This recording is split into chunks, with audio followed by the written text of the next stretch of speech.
सम्राट चौधरी ने आज भरे विधानसभा में यह ऐलान किया कि साहब वो जो 11 टाउनशिप बना रहे हैं उनका नाम पुराने नामों पे होगा। मतलब आपको याद होगा कि जब योगी जी नए नए मुख्यमंत्री बने थे तो सबसे पहला उनका काम था कि उन्होंने शहरों के नाम बदल डाले। अब यहाँ पे सम्राट चौधरी जो है वो वैसा ही कुछ काम कर रहे हैं। मतलब बतिया is same same, difference is तनी मनी।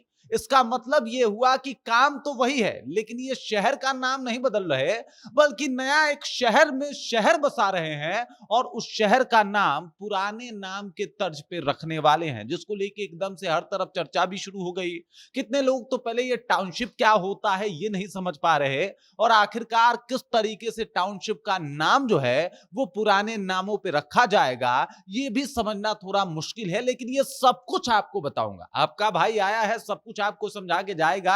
लेकिन उससे पहले मेरा परिचय जान लीजिए। मेरा नाम है रजत और आप जनता जंक्शन देख रहे हैं। आपको बता दूं कि 11 जो नए टाउनशिप बनाए जा रहे हैं पूरे बिहार में, उसको लेके सम्राट चौधरी ने आज खुलासा कर दिया, बता दिया कि भाई साहब उनका नाम क्या होगा। और उन्होंने साफ तौर पे कहा कि जिस गौरवशाली बिहार को हम लोग जानते थे, जिसके लिए बिहार जाना जाता था, कुछ उसी तर्ज पे टाउनशिप का भी निर्माण करवाया जाएगा। और इसको लेके इन्होंने ऐलान कर दिया कि भाई साहब जो टाउनशिप बनेंगे उनके नाम उनके पुराने नाम पे होंगे। जैसे पटना का पुराना नाम क्या है आपको तो पता होगा, पाटलिपुत्रा। जी बिल्कुल, तो पटना में जो टाउनशिप बनेगा उसका नाम रखा जाएगा पाटलिपुत्रा। आपको जान के हैरानी होगी कि 6000 एकड़ में जो है इस नए टाउनशिप को बनाया जा रहा है और ये इतना खूबसूरत होगा जिसका कोई जवाब नहीं है। इसके अलावा अगर बात किया जाए तो गया जी, ये गया जी जो गया क्षेत्र है उसका नाम जो पुराना था, गया जी क्षेत्र के नाम को पुराने समय में मगध कहा जाता था, और गया जी में जो टाउनशिप बनेगा उसका नाम मगध रखा जाएगा। आपको तो ये बात पता ही होगा कि जहां जहां टाउनशिप बन रहे हैं वहां पे जमीन खरीद को लेके रोक भी लग गई है। अब जमीन खरीद को लेके इसलिए भी रोक लगा है क्योंकि टाउनशिप जब नया बनेगा तो उसमें कोई खलल ना आए, कोई समस्या ना आए, क्योंकि कई दफा होता है कि कुछ भी जमीन खरीद के वहां पे कुछ भी निर्माण करवा दिया जाता है, और इसी को रोकने को लेके जो है वो कहीं ना कहीं सम्राट चौधरी ने यह ऐलान किया था कि नहीं खरीदा जाएगा। अब चलिए मुंगेर की अगर बात की जाए तो मुंगेर को अंगराज कर्ण के नाम से जाना जाता है और इसी वजह से अंग प्रदेश के नाम से मुंगेर जो है वो प्रचलित भी है, और मुंगेर का नाम जो है वो अंग रखा गया है। यानी मुंगेर में जो टाउनशिप खुलेगा उसका नाम अंग रखा जाएगा। भागलपुर की बात की जाए तो भागलपुर की पहचान हमेशा से बहुत सारे कारणों से रही है, लेकिन विक्रमशिला विश्वविद्यालय उनमें से एक है और इसी वजह से जो भागलपुर में टाउनशिप खुलेगा उसका नाम विक्रमशिला होगा। इसके अलावा अगर पूर्णिया की बात की जाए तो माता पूरन देवी के नाम से पूर्णिया शहर को जाना जाता है, और जो टाउनशिप होगा वो माता पूरन देवी के नाम पे ही होगा।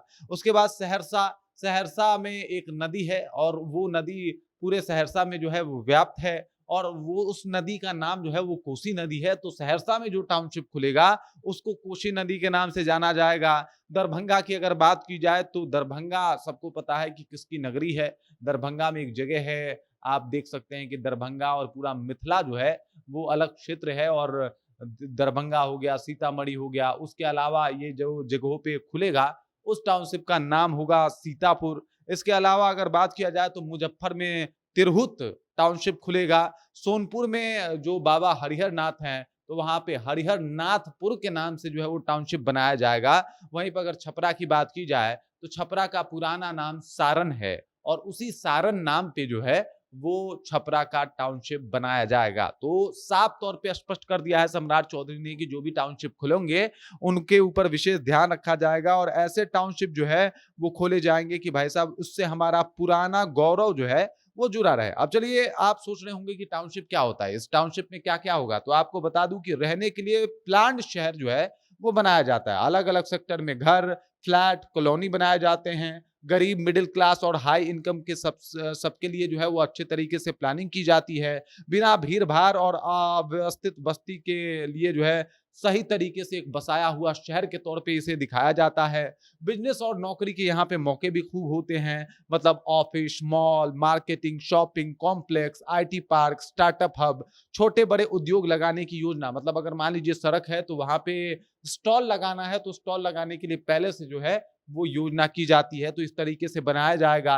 इंडस्ट्रियल प्लस टेक्नोलॉजी जोन के तौर पे भी जो है टाउनशिप है उसको डेवलप किया जाता है, जिसमें फैक्ट्री हो गया, मैन्युफैक्चरिंग यूनिट हो गए, आईटी और सॉफ्टवेयर टेक्नोलॉजी पार्क हो गए, रिसर्च और इनोवेशन सेंटर हो गए। तो बिहार को टेक हब बनाने की भी एक तरह से कोशिश की जा रही है। इसके अलावा अगर बात किया जाए तो समुचित शिक्षा का व्यवस्था भी होगा, मतलब बड़े-बड़े स्कूल हो गए, यूनिवर्सिटी हो गए, इसके अलावा मल्टी स्पेशलिस्ट हॉस्पिटल हो गए, ताकि किसी भी काम के लिए लोगों को शहर छोड़ के दूसरे राज्यों में या फिर कहीं और ना जाना पड़े, उनको अपने इसी टाउनशिप में सब कुछ जो है वो मिल जाएगा। उसके बाद चौड़ी सड़क और ट्रैफिक सिस्टम की व्यवस्था होगी, बेहतर ट्रैफिक सिस्टम होगा, ट्रैफिक बढ़िया होगा, जाम नहीं लगेगा, फ्लाईओवर होंगे, ट्रैफिक मैनेजमेंट सिस्टम होगा, बेहतर पब्लिक का ट्रांसपोर्टेशन होगा, मतलब सरकारी बसें जो चलेंगी वो और ज़्यादा बेहतर तरीके से चलेंगी। ड्रेनेज और पानी की व्यवस्था जो है उसको भी बेहतर तौर पे रखा जाएगा, यानी मॉडर्न सीवरेज सिस्टम को रखा जाएगा। जल जमाव खत्म करने की योजना के ऊपर जो है वो काम किया जाएगा।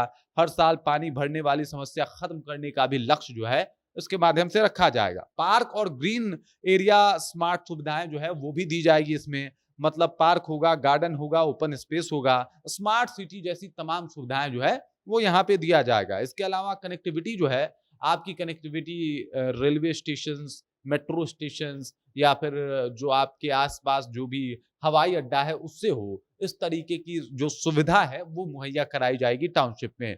और सबसे बड़ा फायदा ये होगा, जैसे पटना जैसा शहर है, मुजफ्फरपुर है, छपरा है, भागलपुर है, तो यहाँ पे आपने देखा होगा कि बड़ा भीड़-भाड़ हो जाता है, ट्रैफिक की बड़ी समस्या रहती है और इस वजह से कई सारी चीज़ें जो है वो आ नहीं सकती, आ नहीं पाती। तो ये जो नया टाउनशिप खुलेगा, उसमें ये तमाम व्यवस्था की चीज़ें जो है वो आसानी से लेके आ जाएगी और मतलब ये कोशिश है कि जैसे कि मिनी नोएडा, मिनी गुरुग्राम आपने देखा होगा, ठीक वैसे ही इस शहर को बसाने की जो है वो तैयारी की जा रही है। मतलब आपने गुरुग्राम जिसने देखा होगा, जिसने मतलब नोएडा देखा होगा, तो वैसा ही मिनी गुरुग्राम, मिनी नोएडा जो है वो बसाने की तैयारी अभी बिहार में की जा रही है और ऐसे मतलब शहरों को बसाने के लिए 11 शहरों को चिन्हित किया गया है, जिसका नाम मैंने आपको बता दिया है। बाकी इस खबर, इस जानकारी को लेके आप क्या सोचते हैं? आपके ज़हन में क्या कुछ चल रहा है? कमेंट कीजिए। टाउनशिप खुल रहा है, इसको लेके आप कितने एक्साइटेड हैं, ये भी बता दीजिए। बाकी आप देख रहे हैं जनता जंक्शन और मेरा नाम रजत है।